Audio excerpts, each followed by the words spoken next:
राधे राधे दोस्तों, तो आप सबका स्वागत है आज के मेरे इस वीडियो पे। मैं रोज आपसे कुछ ना कुछ नया शेयर करती हूँ भगवान के बारे में, जो चीजें आपने नहीं सुनी है या जिनके बारे में आपको नहीं पता है। मैं कोशिश करती हूँ कि मैं वो सारी चीजें आपसे शेयर कर सकूं। तो आज हम बात करेंगे नारद मुनि जी के बारे में। नारद मुनि के बारे में तो हम सबको पता है कि वो कौन है। ये तो हम सबको ही पता है कि नारद मुनि जी भगवान ब्रह्मा के मानस पुत्र। तो क्या आपको ये पता है कि वो ब्रह्मा जी के मानस पुत्र कैसे बने? तो आइए आज हम बात करते हैं इसी के बारे में।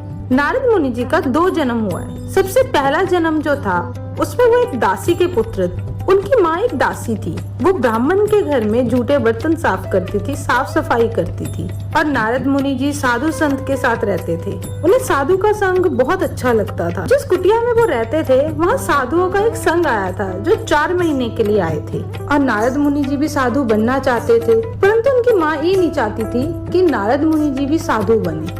उनकी माँ उन साधुओं के पास गई और वहाँ जाके उन्होंने उन साधुओं से विनती की कि मेरा एक ही पुत्र है, मेरे पुत्र को साधु मत बनने देना। माँ की बातें सुन के साधु चुप हो गए और उन्हें आश्वासन दिया कि तुम्हारे पुत्र को हम साधु नहीं बनाएंगे। साधु महात्मा वहाँ से जाने लगे। तब नारद मुनि उनके पास गए और उनसे बोला कि मैं भी आपके साथ जाना चाहता हूँ, परंतु साधुओं ने उन्हें मना कर दिया। नारद जी ने बोला कि मुझे भगवान के नाम में रुचि है, मैं साधु बनना चाहता हूँ, मैं भगवान के नाम भक्ति में रहना चाहता हूँ, जो मैं घर में रह के नहीं कर सकता। तो साधुओं ने उन्हें मना किया और उन्हें भगवान का नाम दिया। और उन्होंने नारद जी से कहा कि तुम यहीं रहो और यहीं पे रह के भगवान का नाम लो। कुछ दिन बीते, उनकी माँ उनका विवाह करना चाहती थी, परंतु नारद जी विवाह नहीं करना चाहते थे। उनका मन तो भगवान की भक्ति में ही लगता था और वो तो भगवान के भक्त ही बनना चाहते थे। परंतु उनकी माँ उनकी भक्ति में रोड़ा बन रही थी, उनकी भक्ति में विघ्न डाल रही थी।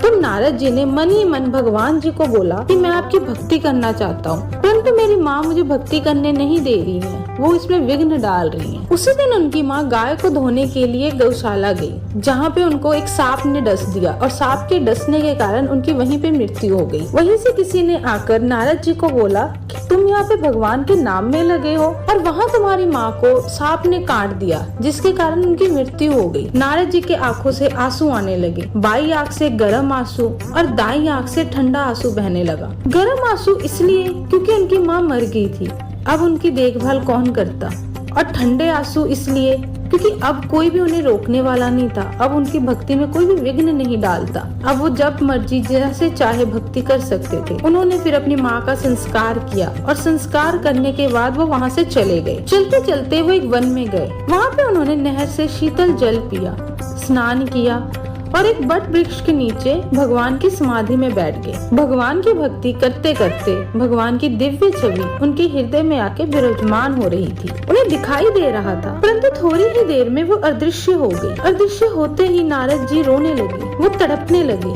कि वो छवि कहाँ गई। तभी वहाँ से आकाशवाणी हुई और वहाँ से आकाशवाणी में भगवान ने बोला, नारद तुम्हें इस जन्म में मेरा साक्षात दर्शन नहीं होगा, अगले जन्म में जरूर तुम्हें मेरी प्राप्ति होगी। अगर तुम ऐसा चाहते हो तो निरंतर भक्ति में लगे रहो। नारद जी ने पूछा कि आप अंतर ध्यान क्यों हुए? तो भगवान ने उन्हें बोला कि मैंने तो तुम्हें थोड़ी सी चटनी चटाई थी कि भगवान की भक्ति में कितना आनंद है। निरंतर इसकी चिंतन करते रहो, काल अंतराल में तुम्हें जरूर मैं मिलूंगा। और नारद जी ने ऐसा ही किया। निरंतर उनकी चिंतन करते करते जब सृष्टि खत्म हो गई, तब नारद जी भी सृष्टि से ब्रह्मलोक में जाकर स्थापित हो गए। और जब उनका दूसरा जन्म हुआ तो वो ब्रह्मा जी के मानस पुत्र बनकर पैदा हुए। और जब वो ब्रह्मा जी के पुत्र बन के पैदा हुए तो भगवान ने उनके हाथ में वीणा दी ताकि वो उनकी कथा सुनाए और सदा उनके ही नाम जपते रहे। तो ये थी नारद जी की कथा। तो आज आप सबको भी पता लगा कि नारद जी का जन्म कैसे हुआ, वो ब्रह्मा जी के मानस पुत्र कैसे बने। तो इसी तरह की और कथा सुनने के लिए आप मेरे चैनल को लाइक, सब्सक्राइब और शेयर जरूर करें। आशा करती हूँ कि आपको मेरी ये कथाएं